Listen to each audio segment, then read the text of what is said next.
Cuando entré, escuché a uno de los participantes vía Zoom que dijo algo de Netflix. ¿Cuántos han visto? Levantemos toda la mano porque todos hemos visto Netflix. ¿No? ¿No he visto Netflix? No tenemos, no voy a poner. Perfecto.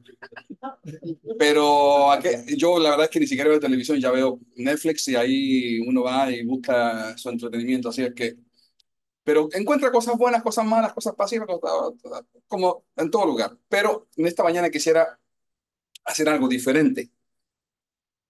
Bajo el concepto de Netflix, quisiera hacer la vida de David en una serie limitada. Ellos cada vez que dicen que la serie va a acabar, la llaman serie limitada. Cuando es un unlimited, una serie ilimitada, es que puede tener un segundo season o cualquiera, pero esta va a ser una serie limitada. Así es que, y la vamos a separar en 4 capítulos, ¿ok? Y cada vez que usted va a través de Netflix, usted ve primeramente la descripción. La descripción es lo que a uno a veces lo engancha y dice, ah, mira qué simpático, la descripción. Y cada capítulo tiene su tema, ¿verdad, Olguita? Así que en esta mañana vamos a hacer esto de una forma diferente. Y esta va a ser la serie de David a través de el Netflix cristiano, ¿ok? Así es que la descripción que le he dado a esta serie limitada que se acaba, no tiene una segunda parte. La vida del rey David, quien fue elegido por Dios mismo para gobernar Israel, conocido como un rey justo, valiente, apasionado, guerrero, músico y poeta, pero no exento al pecado. Esa es la descripción. Si ustedes leen la descripción y dicen, ah, me interesa, me voy a sintonizar a esta serie. Así es que le vamos a dar play al primer capítulo y el primer capítulo se llama Buscando a un ungido. ¿Ok? Esto lo encontramos en el capítulo 16 de Primera de Samuel. Entre los versículos del 1 al 6, después en casa lo pueden ir viendo. Dios le habla a Samuel y le dice, ve a tal lugar que ahí tú vas a ungir al próximo rey de Israel. Mientras tanto, ya Saúl todavía sigue siendo rey de Israel, pero ya Saúl había sido rechazado por Dios. Dios envía a Samuel para ungir al futuro rey. Claro, Samuel le dice, pero ojo que si voy para allá, posiblemente Saúl se entera y se va a enojar y posiblemente me mate o me haga algún daño. Y Dios le dice, no te preocupes, yo tengo el plan perfecto. Samuel va a la ciudad con la excusa de dar un sacrificio. Y esa es la excusa que usa para llegar a un lugar donde vive Isaí, que es el hijo del padre de David, con la excusa de dar un sacrificio. ¿Ok?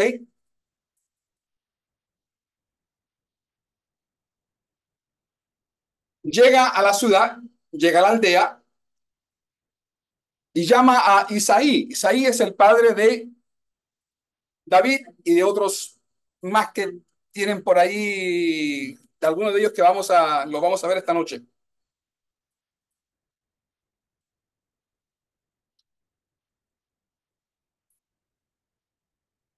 En esta ocasión, cuando llega a la aldea, ni el padre de David, ni los hermanos de David, ni David sabían lo que estaba sucediendo. Esto era una cosa meramente sabida entre Samuel y Dios. No lo sabían ellos.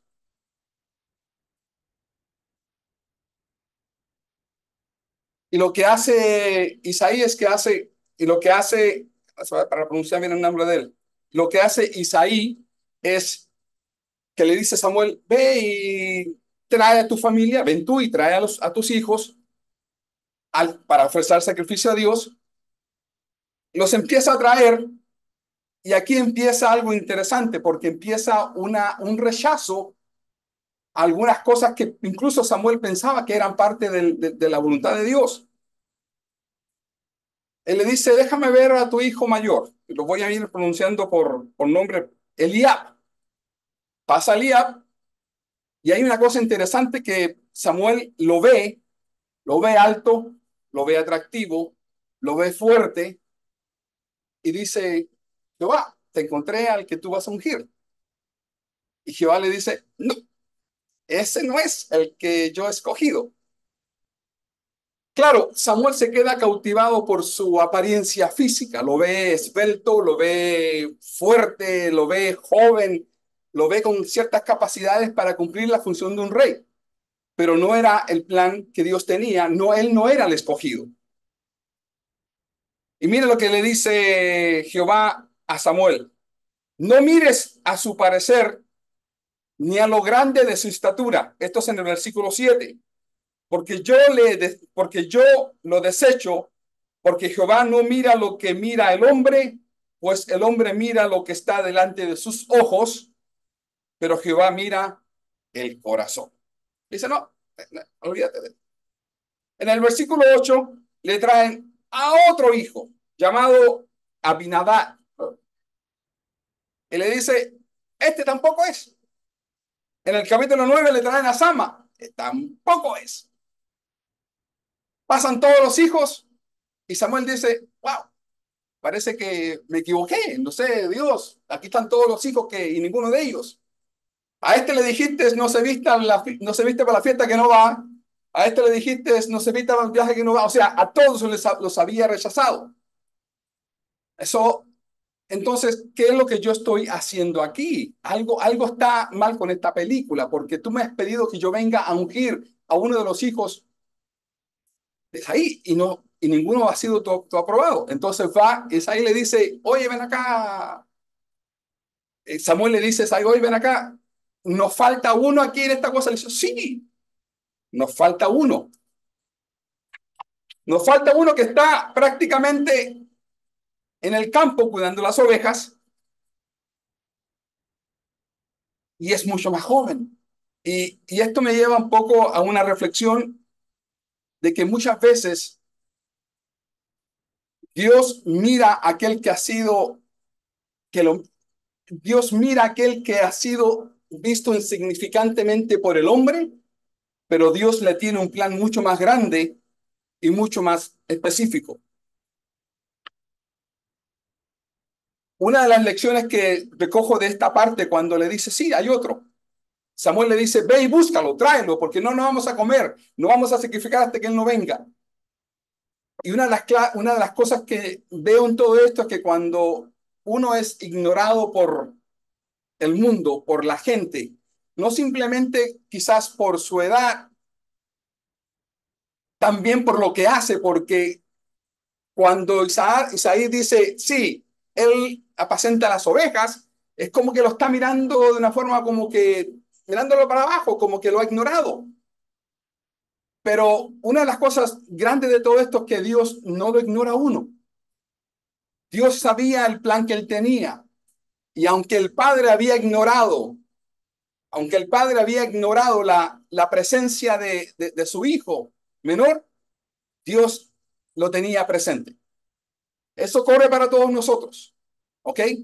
Que cuando somos ignorados por el mundo, cuando somos ignorados a veces por nuestros familiares, cuando somos alejados a veces por nuestros amigos, Dios siempre está a nuestro lado y Dios siempre está presente con nosotros para un plan más perfecto y mucho mejor. Para Dios, uno tiene mucho valor, mucho valor.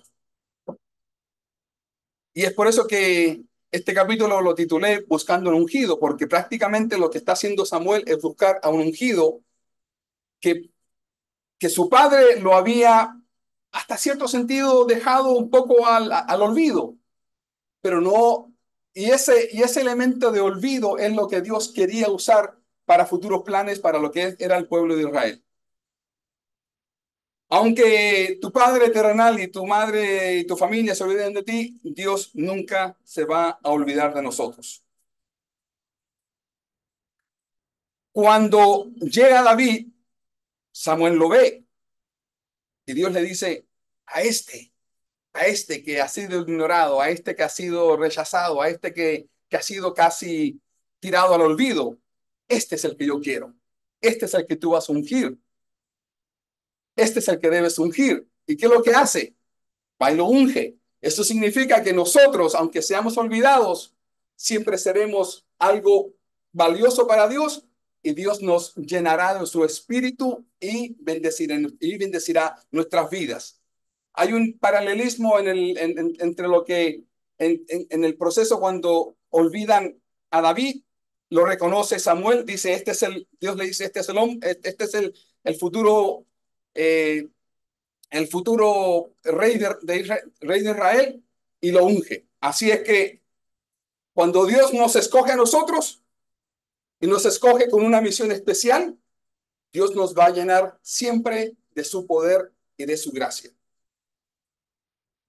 Y recordemos, la imagen no lo es todo. Hay veces que incluso nosotros mismos, ¿verdad? Nos engañamos a veces, vemos a ciertas personas y wow, este es el ungido de Dios, este es el que mira cómo canta, mira cómo habla, mira cómo...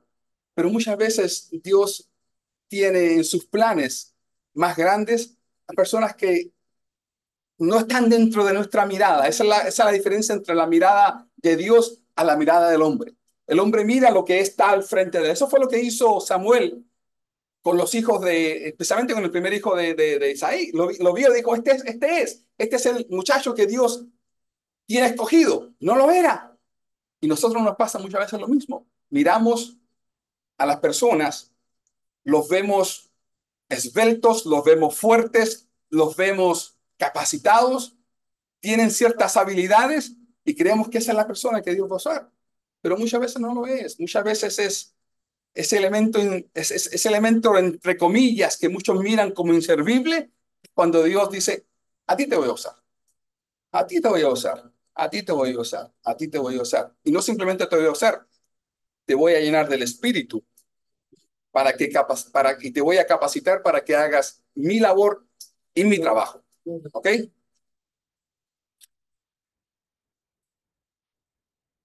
Olguita nos hablaba ahorita sobre cuando dio gracias de que Dios está con nosotros en cada momento. Y yo te digo, Olguita, que Dios te tiene a ti como parte de un plan mayor.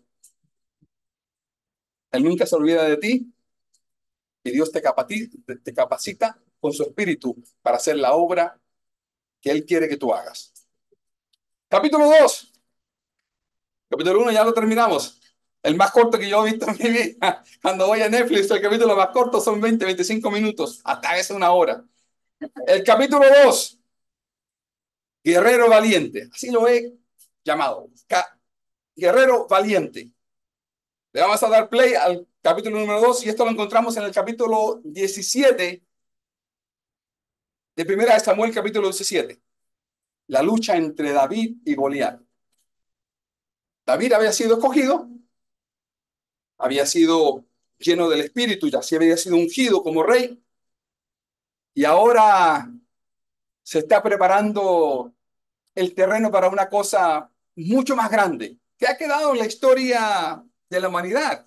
Yo creo que usted le habla a cualquiera persona, le dice, tú sabes la historia de David y Goliat, todos saben, incluso creo que usan conceptos de, de como referencia. Ah, mira el chiquitico, cuando regresando al fútbol, lo que es, ah, mira el equipito este que está jugando contra los tremendos Goliat, pasan todos los deportes, ¿verdad? El super equipo a veces se enfrenta con el equipito de más débiles, con el pequeñito, y ya uno dice, mira, David contra Goliat, uno lo tiene ya y ha sido parte de nuestro diálogo común.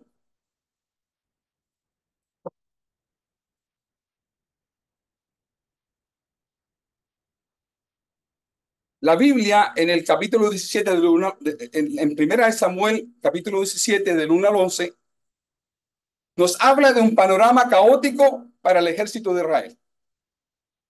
El ejército de Israel estaba pasmado, estaban anonadados, estaban de capa caída. ¿Por qué? Porque se les presentaba una persona, un tal llamado Goliat, y la Biblia nos da las descripciones de este Goliat.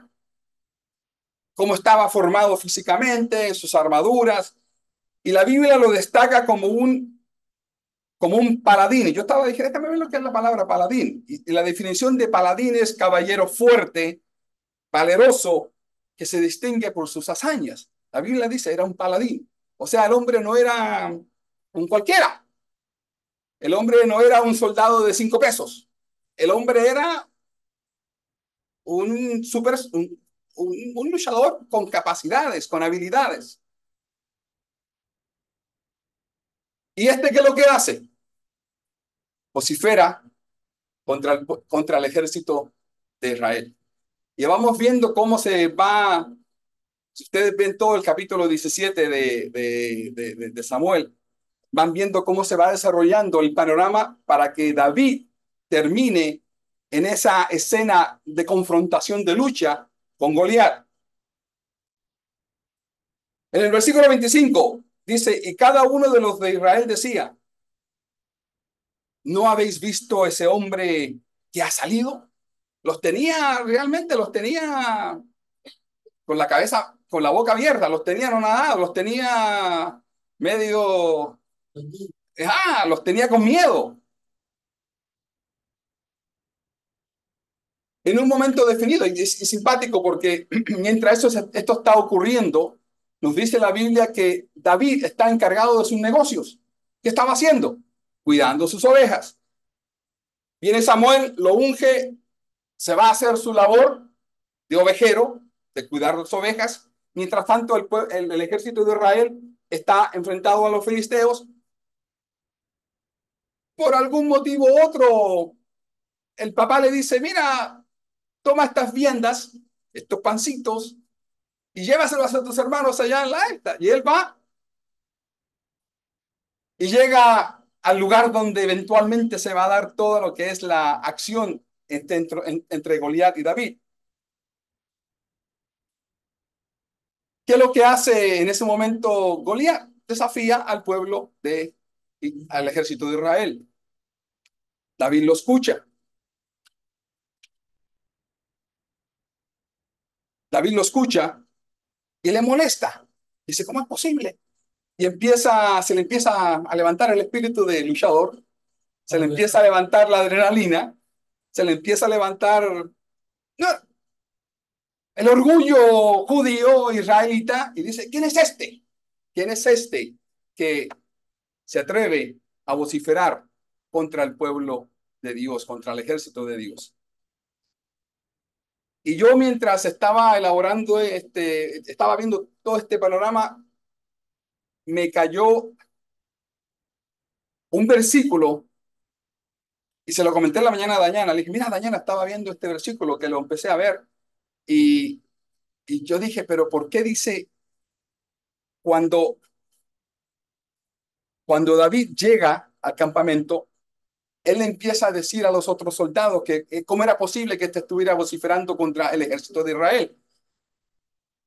Y esto llega también a los oídos del hermano mayor, que había sido rechazado, ¿ok? Que había sido rechazado por Samuel. ¿Y qué le dice el hermano? ¿Qué haces aquí? ¿Dónde dejaste con quién dejaste a tus ovejas? Y hay unas palabras aquí que fue esta mañana que cuando estaba leyendo dije, tampoco. Porque cuando hablamos de David, hablamos, según la Biblia, al hombre que fue creado con el corazón de Dios, que fue hecho a una imagen perfecta a lo que era Dios. Yo no lo traté de buscar, pero no busqué, no lo busqué con atención. Pero yo no creo que la Biblia demuestra a alguien más que haya sido creado con el corazón de Dios. Todos hemos sido creados a la imagen de Dios. Yo he sido creado a la imagen de Dios. Todos ustedes han sido creados a la imagen de Dios. Pero la Biblia habla de David, que fue creado con el corazón de Dios, conforme al corazón de Dios. Pero miren, el hermano mayor le entra la ira y en el versículo 28 dice lo siguiente. Y quiero que pongan atención a esto porque me causó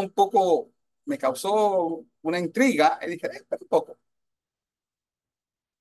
Y digo esto porque cada vez que hablamos de David, lo vemos como un elemento perfecto. Ah, David era perfecto, David era bueno, David era chévere.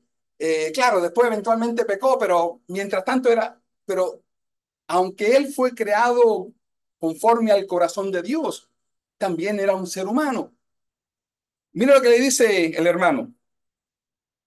¿A quién has dejado a quién has dejado aquellas pocas ovejas en el desierto? Mira lo que dice después. Yo conozco tu soberbia y la malicia de tu corazón. Entonces yo en la mañana estaba diciendo, ¿por qué le dice el hermano esto? Primero, o le tenía mala, o le tenía envidia, o estaba herido, o posiblemente conocía un elemento de David. Oye lo que le voy a decir, esto se lo voy a dejar como tarea, simplemente. O quizás conocía un elemento de David que en el momento no se había desarrollado, pero eventualmente se desarrolla. Y eso lo veremos en el capítulo número 3 de esta serie, cuando toma a la mujer que no le corresponde. Entonces, ¿será que esto era un presagio a lo que eventualmente vendría? Se lo dejo como tarea para que lo vayan examinando. Algunos escritores dicen que Eliab estaba herido por haber sido rechazado y discutió, incluso algunos dicen que Dios no lo escogió a él porque tenía un temperamento airoso, porque la palabra dice, y se airó con David. Claro, David dice, pero ¿yo qué he hecho? Le responde en el versículo 29, ¿qué yo he hecho? Pero aparte de que Dios nos conoce bien a nosotros, hay veces que hay ciertas personas que nos conocen mejor que otras personas. Por ejemplo, yo conozco de mi familia, conozco muy bien a dos hermanas que tengo y ellas me conocen a mí muy bien. Yo diría que me conocen mejor que lo que me conocen mi papá, porque hay veces ciertas circunstancias donde uno es más conocido por un miembro de la familia o por un amigo que lo es conocido por el padre. Yo a veces, uno siempre quiere ocultar apariencias con los padres, ¿verdad? No, papi, yo soy el mejor, yo soy el mejor.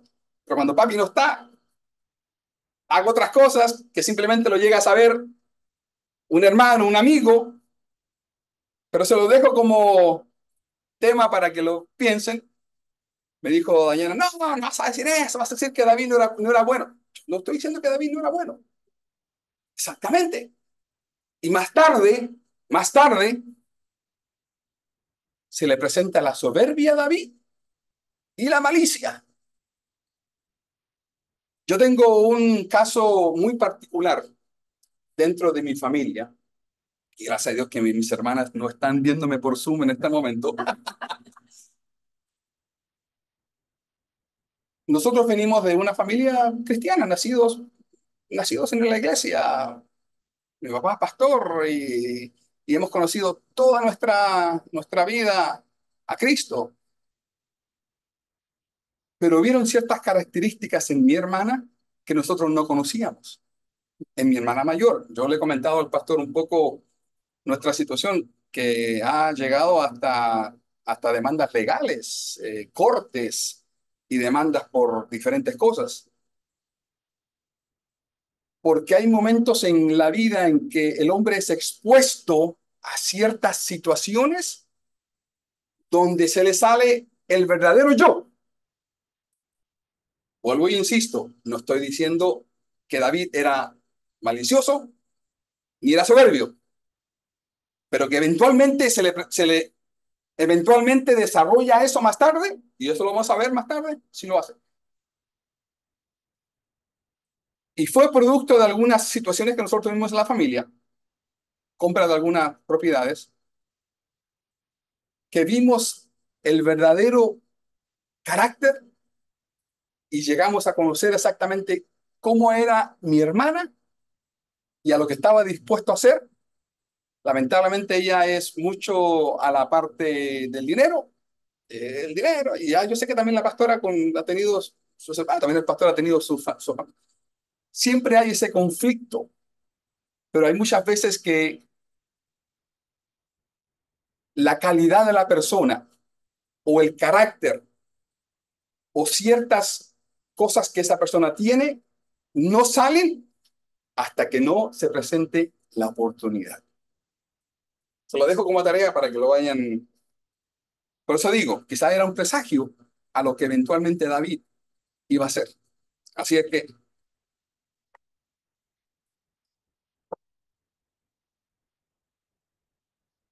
esto llega a los oídos de Saúl. Wow, David, tú eres, wow, tú eres grande, wow, ven para acá. ¿Y qué es lo que hace David? Le recuerda a Saúl, mira, Saúl, cuando a mí me tocaba luchar contra el oso, Dios estaba conmigo. Cuando me tocaba luchar contra el león, Dios estaba conmigo.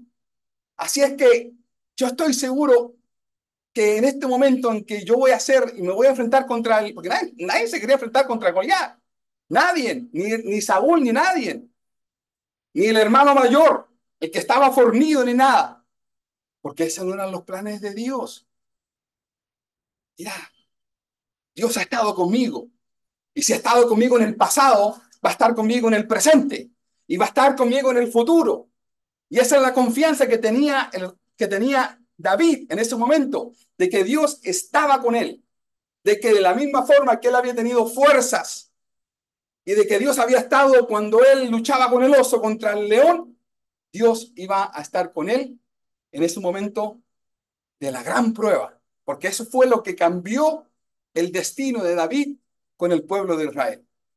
Ahí comenzó, después de la pelea de David y Goliat, comenzó el descenso ¿de quién? De Saúl, y comenzó el ascenso de David.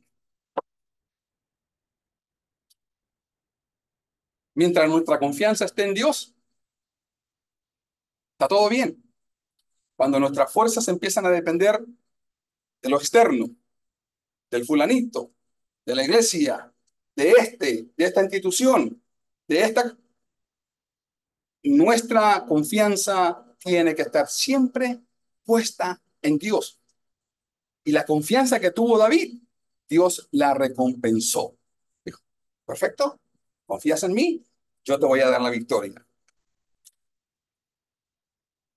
Dios no nos va a defraudar cuando ponemos nuestra confianza 100% en las cosas del Señor, en la ayuda de Dios.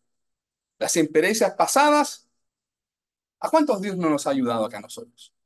Uf, si yo le contara a ustedes la experiencia como yo llegué a este país, los momentos no caóticos, pero tra traumatizantes, porque, cónchale, yo tuve que lavar platos en un restaurante, tuve que limpiar pisos, limpiar baños, y trabajé en un Wendy's cocinando hamburguesa mientras estaba en la universidad, y todos hemos tenido que pasar por eso. Y tuvimos que luchar. Me acuerdo que cuando llegamos en el año 1981, llegamos a Nueva York, me fui a un restaurante a trabajar ahí, lavando platos, lavando ollas, pero siempre con la confianza de que Dios tenía algo mejor para nosotros. Todos nosotros hemos tenido que pasar situaciones en nuestras vidas y yo miro y una de las cosas que yo siempre trato de hacer, y se lo he comentado a los pastores, es miro lo que Dios ha hecho conmigo. Digo, Dios, si tú me has ayudado aquí, tú me vas a ayudar en lo demás. Si tú has estado conmigo en este proceso, tú me vas a ayudar en el proceso futuro. Entonces, las experiencias pasadas me dan fortaleza. Las experiencias pasadas con Dios, lo que Dios me ha ayudado, lo que Dios me ha bendecido, lo que Dios ha estado conmigo, me da la fuerza para poder decir, ah, me enfrenté a eso, ahora me voy a enfrentar a esto. Porque como dice el apóstol Pablo, Dios nos lleva de triunfo en triunfo. Segunda Corintios 2:14, más a Dios gracias, el cual nos lleva siempre, siempre, mira lo que dice el apóstol Pablo, siempre de triunfo en Cristo Jesús. Así es que, sí, miremos para atrás, hagamos como David, miremos y acordémonos cuando luchábamos contra el oso, contra el león, pero simplemente para recoger y animarnos más para lo que viene, que es mucho más grande. Porque lo que él había luchado contra el oso y el león era parte de su experiencia. Enfrentarse a Goliat frente al ejército, esa es una cosa diferente. La experiencia de él era una experiencia privada. Es lo que él había experimentado como individuo. Pero ahora estaba poniendo no simplemente su pellejo, David, sino que estaba prácticamente entregando quizás las riendas del ejército, porque decía Goliat, si yo venzo, ustedes se van a rendir. Entonces, había mucho en juego. Y la verdad es que David se puso las pilas y le dice, Jehová te entregará hoy en mi mano y yo te venceré. Y esto lo está diciendo incluso antes de enfrentarse a Goliat. Y te cortaré la cabeza y daré hoy los cuerpos de los filisteos, a las aves del cielo y a las bestias de la tierra, y toda la tierra sabrá que hay Dios en Israel. Él ya estaba profetizando que la victoria era de él. Y eso a veces es lo que a nosotros nos falta. La verdad es que David tiene mucho, tenemos que aprender mucho de él. A veces lo que nos falta es profetizar victoria en Cristo Jesús. Decir, no, eso se va a poder hacer. No, el campamento va a ser toda una victoria. No, los servicios van a ser más personas, más gente se van a agregar al grupo de la iglesia. Tenemos que ver las cosas que no son como que si ya fuesen. Pero eso toma valor, valentía, tener una visión mucho más allá de nuestras narices y simplemente decir, ah, veo esto, claro. Cuando yo veo aquí, simplemente veo el problema, veo la dificultad, veo lo imposible, veo que las cosas no se van a poder hacer. Pero cuando mi visión está en Cristo Jesús, veo mucho más allá. Mi visión es infinita en lo que Dios me permita ver y me permita proyectarme. Así es que ya David estaba diciéndole, no, la victoria yo la tengo hoy.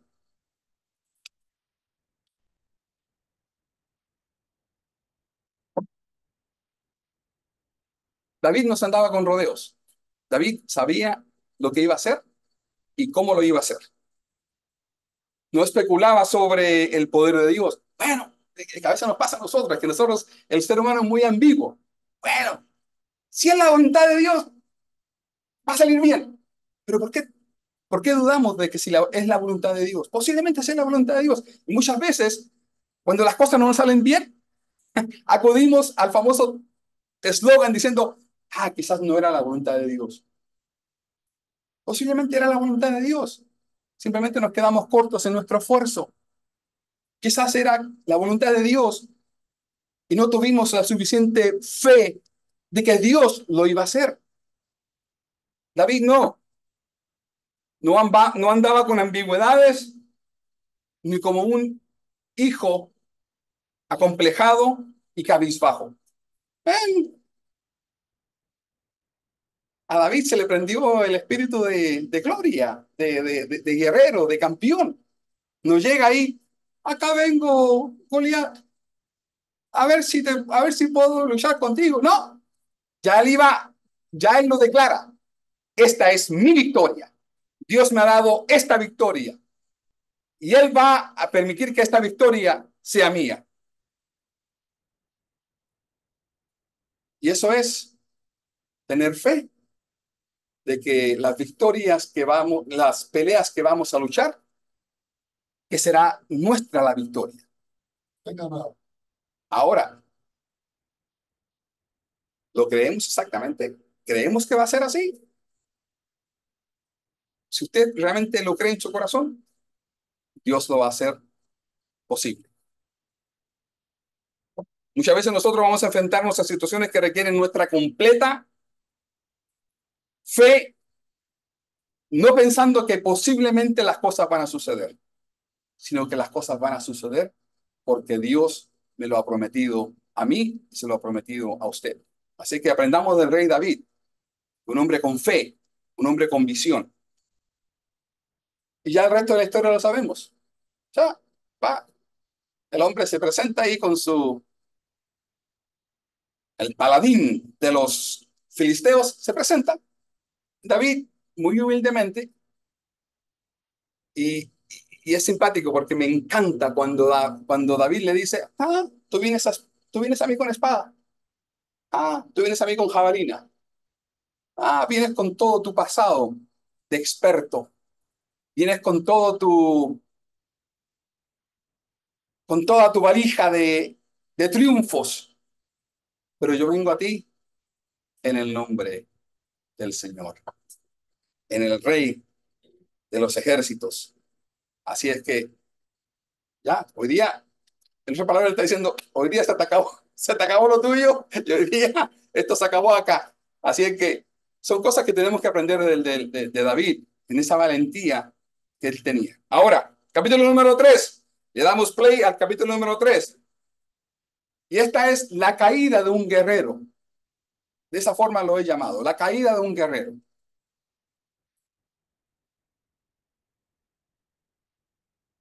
Segunda de Samuel, capítulo 11, versículo 1. Y aconteció al año siguiente, en el tiempo que salen los reyes a la guerra, que David envió a Joab y con él a sus siervos y a todo Israel. Y destruyeron a los amonitas y situaron a Raba. Pero David, esta es la frase que quiero enfatizar, pero David, ¿qué hizo? Se quedó en casa. Y guerrero que se queda en casa deja de ser guerrero. Es por eso que el título de este capítulo es La caída de un guerrero. Porque el basquetbolista pasa la mayor parte de su tiempo o jugando básquetbol o practicando. El futbolista lo hace también. El guerrero estaba supuesto a estar ¿dónde?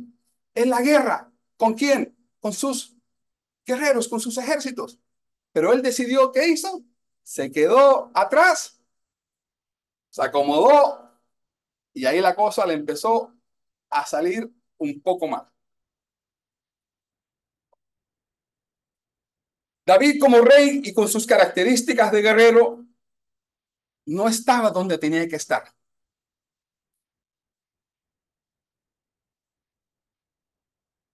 De la misma forma que vimos cómo se estaban desarrollando las bendiciones y cómo Dios iba preparando el terreno para que David saliera victorioso, en este momento se va preparando otro panorama donde el gran guerrero iba eventualmente a caer en las garras de su tentación. ¿Okay? Lo estoy colocando medio melodramático, así como la serie de Netflix. Miren, y sucedió un día al caer por la tarde, versículo 2, que se levantó David de su lecho, y, la mañana, y se paseaba por su aposento, por su balcón, y vio desde lejos a una mujer que se estaba bañando, la cual era muy hermosa. Hasta ese momento todo estaba bien. David la vio y hasta ese momento estaba todo bien. Ah, uno puede ver, ¿no sabe? Wow, que eres simpático, wow, que eres linda, oh, que eres, wow, que eres bella, sí, wow. Dios te bendiga. Hasta ese punto está todo bien. Pero cuando ya uno cruza al otro lado, esa línea media peligrosa, que donde las cosas empiezan a tener otra perspectiva y empiezan a tomar otra dimensión.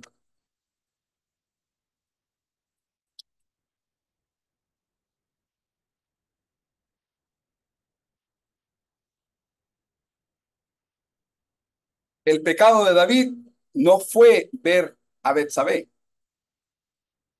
El pecado de David fue elegir mantener sus ojos en una imagen sensual que aunque después la perdió de vista, no se lo pudo sacar de la cabeza. Y miren lo que pasa. ¿Qué hace David? Y quiero que vean este panorama. David el rechazado, David el ignorado, David el menospreciado, David el pastor de ovejas. Es ungido por Samuel, es ungido por Dios. Samuel lo unge. Viene eventualmente, sale victorioso, se enfrenta contra David y Hombre, Fernando. y todo andaba viento en popa. todo estaba lindo, todo estaba bien, hasta que David fue y se apartó y dejó de hacer lo que él hacía mejor como guerrero.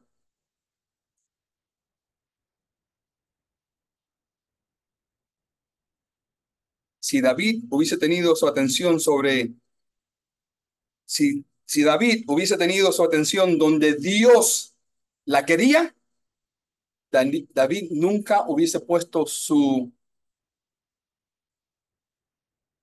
voy a repetir esto, si David hubiese tenido su atención donde Dios la quería, David nunca lo hubiese puesto donde Dios no la quería. Ahí está, me cayó, ahí lo arreglé un poco. Lo repito, lo encontré muy interesante. Si David hubiese tenido la atención donde Dios la quería, David nunca la hubiese puesto donde Dios no la quería. Sigue el relato, la ve. Y esto no pasa como la serie de Netflix que pasa en 3 minutos. No, no, esto hubo un lapso de, de, de cranear, de pensar, esto pasó quizás en un par de días. ¿Qué es lo que hace David? En el versículo 3 David envió a preguntar por aquella mujer. Y miren, y le dijeron, aquella es Betsabé, hija de Eliam, mujer de Urías, Eteo. Lo voy a dejar ahí. Tres cosas importantes. Le dicen primeramente quién es, de quién es hija, a qué familia pertenece, y le dan el estatus marital, ¿no? Estatus marital. En otras palabras, si no, si el nombre no te agrada, la puedes dejar. Si, si estimas mucho a la familia que perteneces, porque se cree que pertenecía a una familia elevada, conocida, quizás conocía a la familia, si eso no te convence, la tercera quizás te convence, está casada. O sea, no te metas con eso porque ahí no es nada bueno.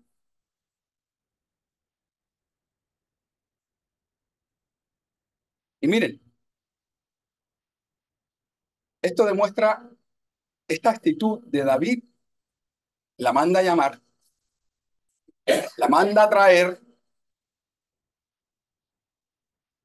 tienen su momento de romance, la mujer se va y antes de que lo sepa, la mujer está embarazada.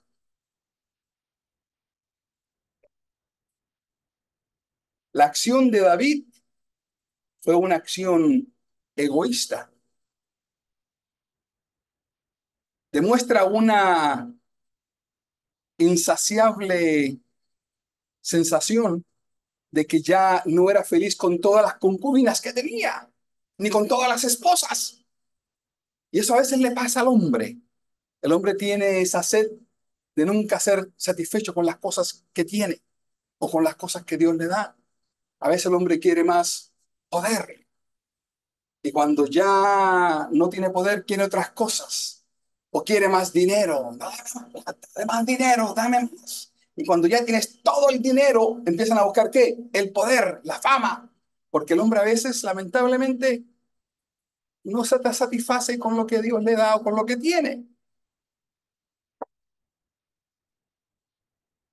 Y yo les voy a decir, en 1 Samuel 25, 42, 23, le voy a leer este versículo para que se den cuenta que David no estaba solito. David no estaba solito, tenía muchas concubinas. Y dice, y levantándose luego Abigail con 5 doncellas que le servían, montó en su asno y siguió a los mensajeros de David y fue su mujer. 43 dice, también tomó David a Ahinoam de Jerasel y ambas fueron sus mujeres. Ya ahí tenía 2 mujeres y a como 5 concubinas. Eso es simplemente lo que logré encontrar, pero estoy seguro que el hombre tenía mucho más. Pero lo que les quiero decir es que esa actitud insaciable a veces tampoco no es buena. A veces tenemos que nosotros creo que conformarnos con lo que Dios nos ha dado, pero a veces queremos más, queremos más. David no estaba solito, tenía buena compañía, compañía de sobras, pero aún quiso la mujer de alguien más. Así que sigamos adelante.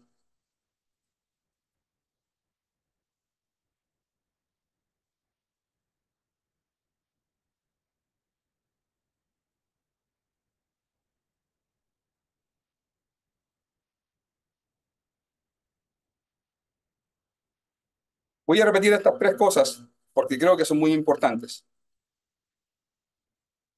David manda a preguntar quién es ella. La contestación es hija de Elí. Y tercero, está casada. O sea, por ahí no vas, que la cosa no va a funcionar. Es ahora que David, como dijo la pastora, creado de acuerdo o conforme al corazón de Dios, va contra, va contra de lo que Dios había creado o de las formas de las cosas que son racionales. Es ahora cuando David ignora las advertencias y formas de escape que Dios había puesto frente a él, porque yo creo que David tuvo el tiempo suficiente para reaccionar, para recapacitar y decir, no, déjame parar un poco, déjame. Pon.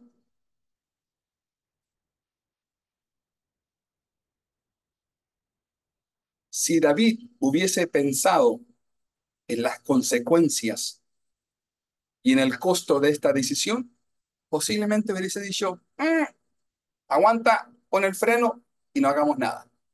Pero no lo calculó, no lo calculó, no pensó en la cantidad de consecuencias que esta acción iba a tener, no simplemente sobre su vida, también sobre la vida de Betsabé, sobre la vida de su familia y sobre su reinado,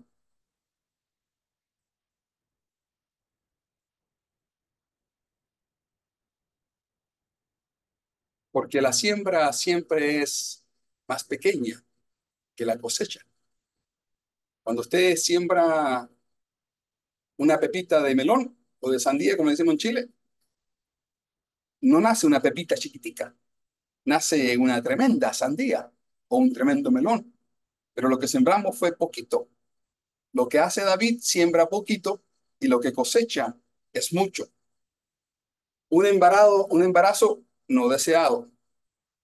El asesinato de un confiable amigo, de uno de sus guerreros, de uno de sus personas que estaban luchando por él, por su reinado.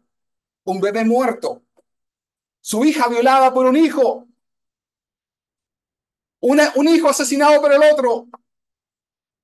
Y una guerra civil que se le presenta mucho más tarde. ¿Traída por quién? Por uno de sus hijos.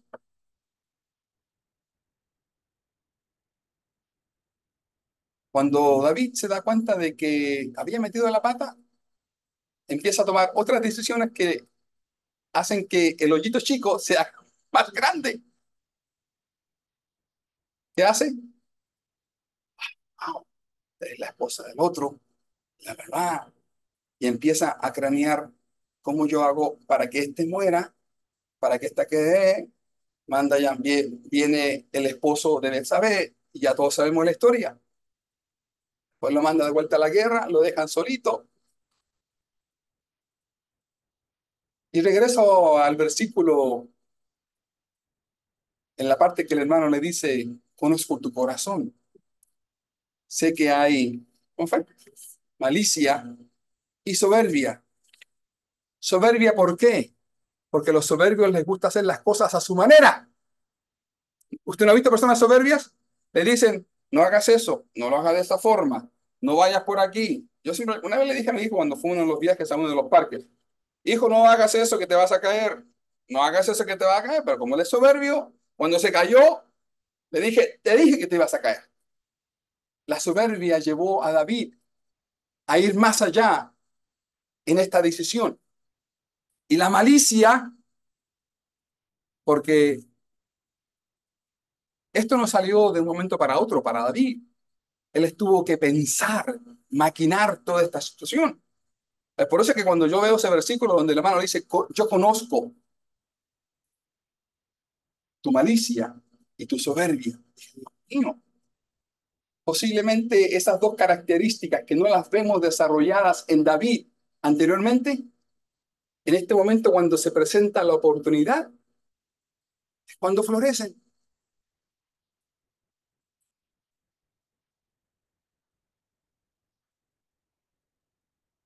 Cuando David está en la cúspide de su reinado, cuando ya todo está bien, cuando todo está viento en popa, le pasa esto. Y aún cuando él estaba preparando y haciendo los planes para edificar el templo, todas las cosas se le habían dado a David. Su reinado ya había sido establecido, sus enemigos habían sido destruidos, estaba haciendo planes para construir el templo, todo le estaba yendo bien. Y justamente en ese momento le cae esto. La pastora predicó algo muy interesante el domingo. No, predicó todo muy interesante.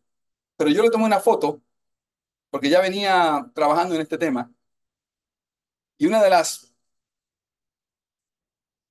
páginas del PowerPoint que tenía ella decía, cuando el hombre oculta sus faltas, ¿qué es lo que hace Dios? Las descubre. Dios las descubre. Y ya sabemos el tema. Viene Natán, le hace el cuento, ta, ta, ta, ta, ta. ¿Y qué pasa? Le revela a David dónde había caído. Y eso nos lleva al último capítulo de esta serie. Y con este ya acabamos. En búsqueda del perdón. Porque ¿qué no está exento de cometer errores? Todos. No, no. Mire, yo estaba pensando que tenía que haber sido una situación muy, muy cruel y muy impactante para David cuando Natán va y le canta las 5 verdades. Y David reacciona airado. A ese hay que matarlo, a ese desgraciado, a ese que hizo esto, hay que matarlo. ¿Y qué dice Natán? Ese eres tú. Y en ese momento, ¿qué hace? Como decía el slide, cuando el hombre oculta el pecado, Dios lo descubre. El hombre se vio, ¡up! Me pillaron, ¡up! Y este capítulo de En busca del perdón, gracias a Dios. A menos sé que tío me está escuchando. En busca del perdón. ¿Qué le dice Natán? A ver si me engancho aquí con mi cara. Miren, vamos a leerlo. Entonces dijo Natán a David, tú eres aquel hombre. Así ha dicho Jehová, Dios de Israel. Yo te ungí por rey sobre Israel y te libré de la mano de Saúl. Le empezaba a cantar todas las cosas que Dios había hecho por él. Y te di de la casa de tu señor y las mujeres de tu señor en tu seno.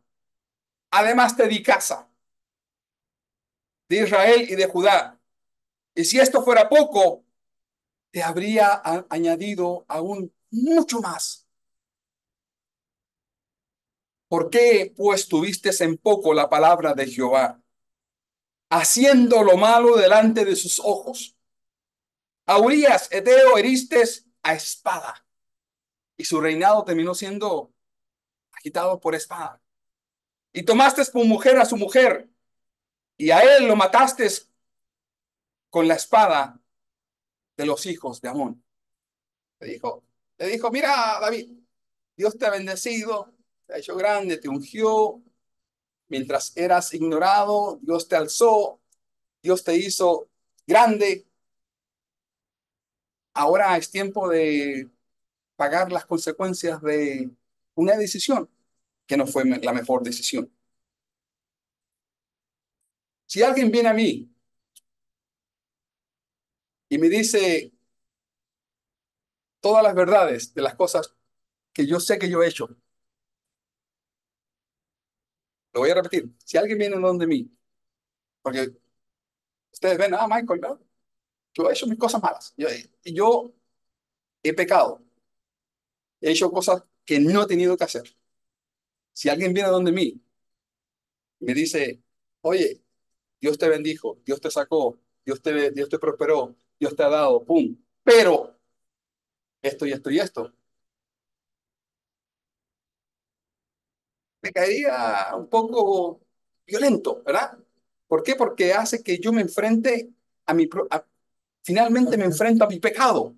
Finalmente me enfrento a esa culpa, porque mientras está en el corazón, mientras está en mi mente, son mías, pertenecen a mí, me pertenecen a mí. Y muchas veces, ¿no han oído ustedes el dicho que dice que hay secretos que uno se los lleva hasta la tumba? Este secreto, David no se lo llevó a la tumba. Fue revelado por Dios. Pero miren, hay tres características en todo esto. Número uno, la sublime gracia de Dios para aquellos que se arrepienten, porque David se arrepintió. Dos, el pecado perdonado, aún con arrepentimiento, tiene sus consecuencias. Usted puede patalear, Señor, perdóname, y Dios le perdona. Yo estoy diciendo, Señor, perdóname. Y se arrepiente, se tira en el piso y se rompe, se raja pero van a haber consecuencias a las acciones tomadas, porque eso si no iría contra lo que Dios establece, de que lo que uno siembra, eso va a cosechar. Y tercero, para ir ya acabando, necesitamos nosotros a un mejor rey que David. Necesitamos a ese rey que el moribundo le dice, Rey Jesús, hijo de David, ten misericordia de mí. ¿Se acuerdan al ciego? Se llama, lo tengo acá en las notas. Bartimeo. Y le decía, Jesús, hijo de David, ten misericordia de mí. Entonces necesitamos a un rey, no como un rey David, necesitamos a un rey que no haya caído y que no haya sido, y aunque fue tentado, no se dio a la tentación. Ese es Jesús. Si usted tiene que mirar a alguien, no podemos mirar podemos mirar al rey David en ciertos ejemplos de nuestra vida, decir, wow, valiente, eh, tenía, tenía coraje, tenía, exactamente. Pero tenemos que mirar a Jesús, el que es el rey por excelencia. Miren, yo esta semana tuve una situación en el trabajo y como la pastora estuvo también diciendo que usted también experimentó un par de cosas, pues no la dejaban dormir, ¿sí, no, la pastora? Que a mí tampoco me dejaron dormir. Me despertaba a las 3 de la mañana, trataba de seguir durmiendo, incluso un par de veces me tomé un par de Advils para ver si me tontaba y me despertaba. Era una situación del trabajo que me estaba atormentando. Imagínense ustedes la presión que sentía David después de que es confrontado con su pecado.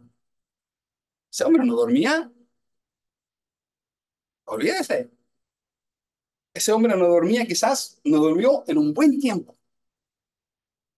Y él en sus salmos va y exclama, ten piedad de mí, oh Dios, conforme a tu misericordia, conforme a la multitud de tus piedades, borra mi rebelión. Lávame más y más de mi maldad y límpiame de mi pecado, porque yo reconozco mis rebeliones y mi pecado está siempre delante de mí. Crea en mí, oh Dios, un corazón limpio y renueva ese espíritu recto delante de mí. No me eches de delante de ti y no quites de mí tu Santo Espíritu.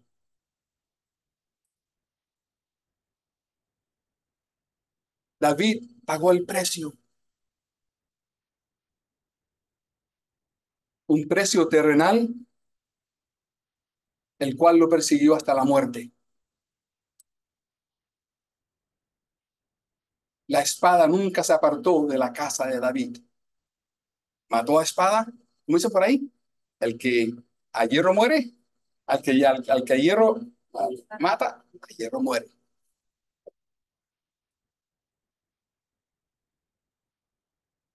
Así es que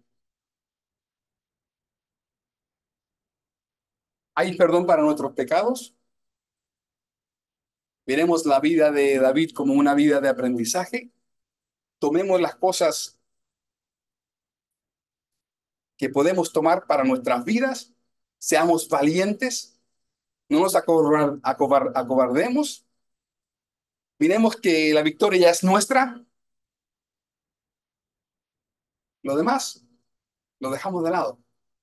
Pero también miremos la vida de David como una vida de sometimiento, de arrepentimiento. Porque como David estuvo dis- expuesto a la tentación y cayó, también lo estamos nosotros. Así es que si a usted le gustó este mensaje, puede ir a la manito abajo, le puede dar un like, un love o very love. Y no hay segunda parte de esta serie. Amén. Gracias, Michael.